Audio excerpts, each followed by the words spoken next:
I think that they would describe me as candid, which a lot of times that they appreciate. I think that sometimes that's lacking. So I think that they trust me. I think they find me very honest with them. I think with patients, I work more on a professional level. When I walk into the exam room, say my greetings, we'll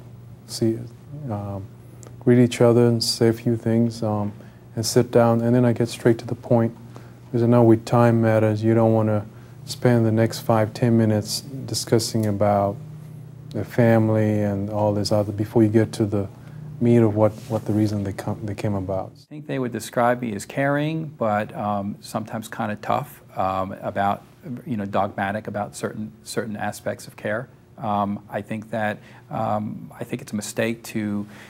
I know it sounds great in theory to have shared decision making and all that, but the problem is that they don't have enough knowledge to really have the equal input in terms of the decision making. I think they're looking for me to kind of direct them along those lines, and I tend to be very direct in terms of how I approach their care. I think my style is very frank and very direct. I don't sugarcoat things, but that doesn't mean I don't care. Some people may not quite get that, but I think most people do. Wait a little bit. I don't wait too long. At the most, probably within 6 months to a year before I feel comfortable wanting to try that medication. One is because you wait to see if there's any reports that are going to show up in the drug reactions or in the news or in the media. If anything happens, it's going to happen quickly. You'll know about it. And then secondly, it's trying to get an idea, how does this fit already into my practice of medicine? Because there's already a certain comfortable level of the way you want to practice medicine. There's certain drugs that you're already comfortable using. So, the financial aspects of it, it's quite a frustration. Your overhead, especially when you're a solo practitioner, you see it, your overhead goes up 10 or 12% a year, and yet your reimbursements, don't want to go up. So what ends up happening is that you work harder and harder, have to see more and more patients, which is, sacrifice from family and other things, and it's just created a lot of frustration.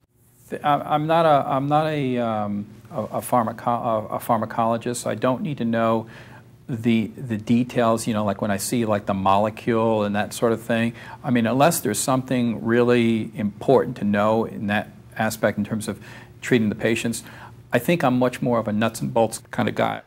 After hours, I'm not really going to want to be bothered with reading any of this other literature. I mean, during the office hours, I don't mind, and lunchtime, I have enough attention to focus on what the rep is going to talk about, and I try every year to at least attend some very important CME type of programs where they get an overview of medicine.